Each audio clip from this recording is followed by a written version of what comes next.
Olha, assim, mais uma vez o Corinthians no teu caminho. O Corinthians caiu uma vez. E você foi lá para apagar o incêndio, acho que faltavam 11 jogos. 11 jogos. Por que você pegou esse barco furado? Olha, eu acho assim, eu acho que eu quis ajudar. E quebrou a cara. Você sabe que eu tive um repórter, né, que foi às 7 horas da manhã, ele tocou o porteiro do prédio, Tocou o interfone tocou lá. interfone no meu apartamento, eu já estava me aprontando, né, ia tomar meu café, aí falou assim, ó, tem uma pessoa aqui querendo falar com você. Falei, quem que é? Qual o nome dele? Fulano de tal. Pode falar, se lembrar, não tem problema. Não. Tá. Você me desculpe, vou preservar. Não, é isso, imagina. Não, era o cara de ponta. Sim. Era um cara de ponta. Ele entrou, nunca tinha ido na minha casa. Descobriu onde era. Nunca descobriu onde era. Aí chegou lá, pô, vim tomar um café aqui. Vamos entrar aí, vamos tomar um café. Ele falou assim, você está louco. Ele falou, você está louco, o que você vai fazer? Você vai pegar o Corinthians, faltam 11 jogos. Corinthians assim. Na beira do precipício. Não tem jeito, não faça isso. Eu falei, não, eu já assumi o compromisso e eu quero ajudar, vou tentar ajudar. Por isso você não está falando o nome, eu achei que era porque o cara ia te dar notícia que você ia pro Corinthians.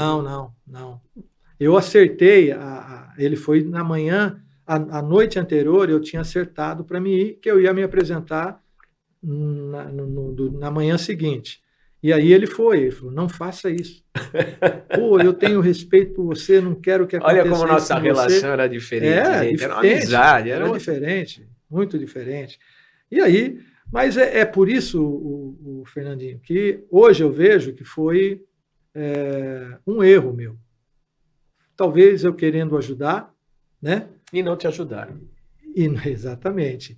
E hoje eu estou, por exemplo, eu cheguei aqui em julho, e eu não quero assumir nada, não vou assumir nada. Chega de apagar incêndio. Porque tudo que viesse hoje, ou que vier hoje, é para apagar incêndio, é para resultado para ontem, né? Então, eu estou vendo muitas entrevistas, estou vendo uma maioria dos jogos, né? Vendo a coletiva dos treinadores, para ir assimilando, né? o que... Até porque você está quase 2 décadas trabalhando no Japão. Mas, Nelson, essa história do Corinthians ainda é intrigante, cara, porque você pegou um momento de uma ruptura política no Corinthians muito grande. Não tinha presidente, né? O senhor do Alibe tinha sido afastado, tinha aquela história, quem ia pegar... Era o vice-presidente. Era o Gebran? Não era o Gebran, era o diretor de futebol.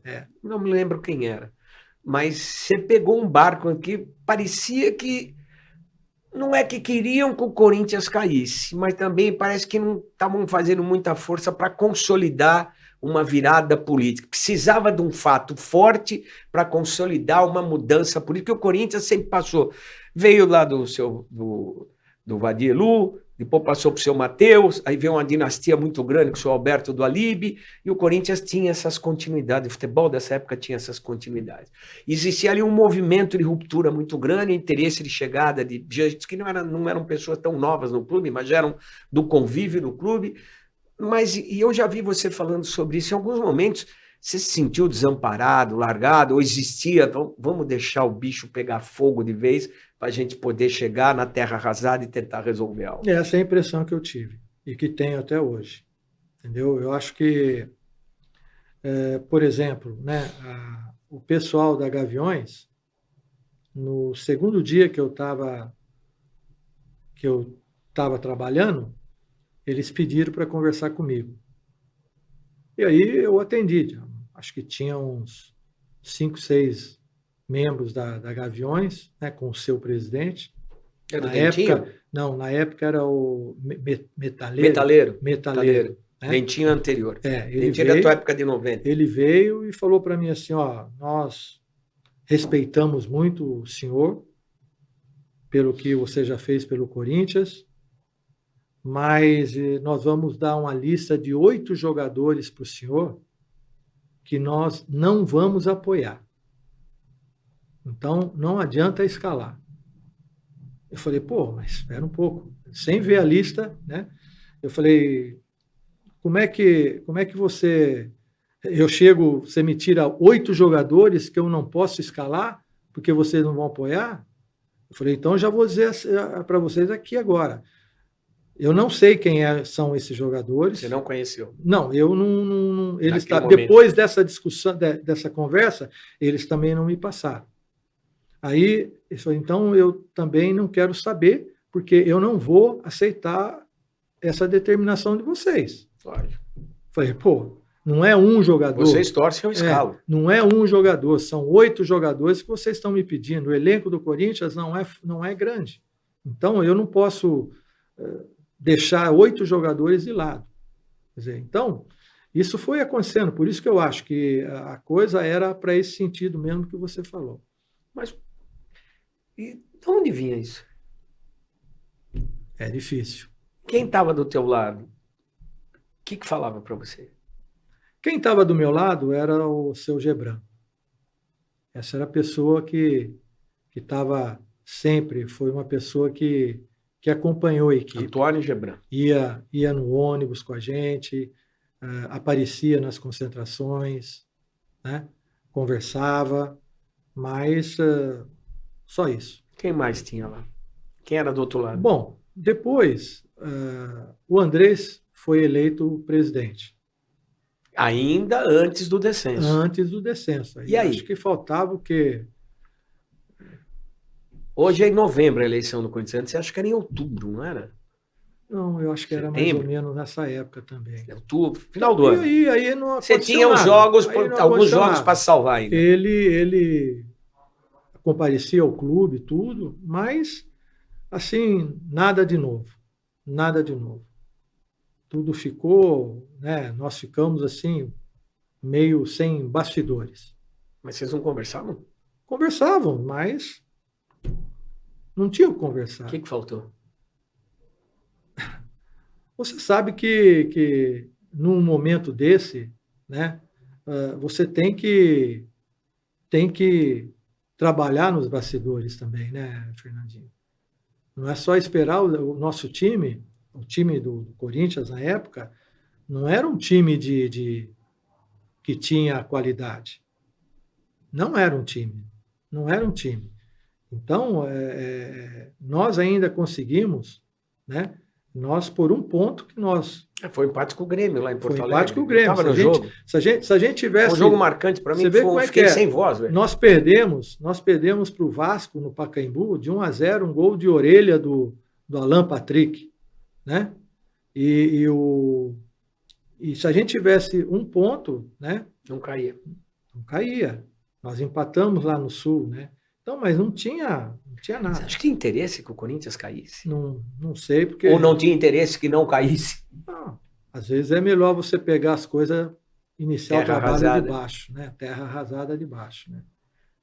Cara, isso assim, não é novidade no futebol. Não isso acontece. Não é. Mas na proporção que é um time do tamanho do Corinthians, é uma coisa grave. Sim, sem dúvida, pô. Sem dúvida. Eu acho que quando você está disposto a trabalhar, né, você está ali na sua função, você tem que cumprir a sua função. Né? Você tem que cumprir a sua função. No rebaixamento, você acha que te abandonaram, então, Nelson? Abandonaram o time. O time. Né? Abandonaram o time, sem dúvida. E você acha justo quando colocam essa marca, depois de tanto, aquela história que você fez, pelo ciclo que criou, porque parece que a culpa foi tua. Não. E você chegou com o bonde andando. Não, o corintiano não pensa isso. Não pensa isso.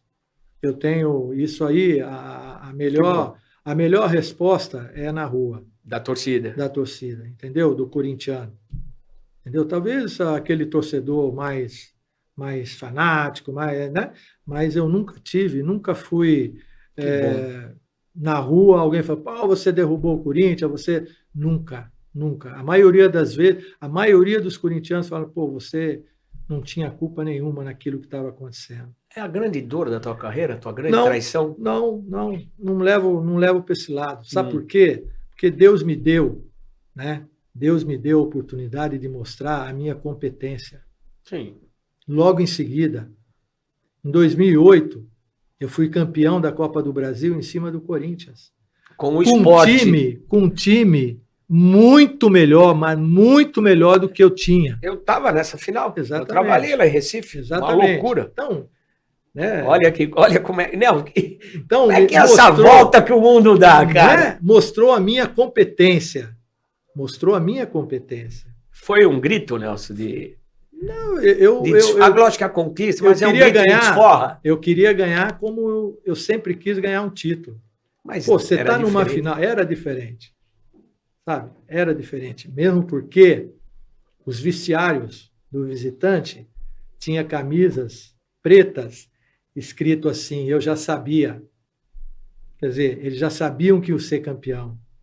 Do Corinthians? No vestiário do Corinthians. Tinha umas camisetas pretas escrito, eu já sabia. Aí você só mostrou para os teus. Porra, aí levamos para uma favela lá e entregamos na comunidade lá, né? Então, eu acho assim, eu acho que eu já perdi e já ganhei, o Fernandinho. Sim. Mas nas minhas derrotas, eu sempre tiro lições.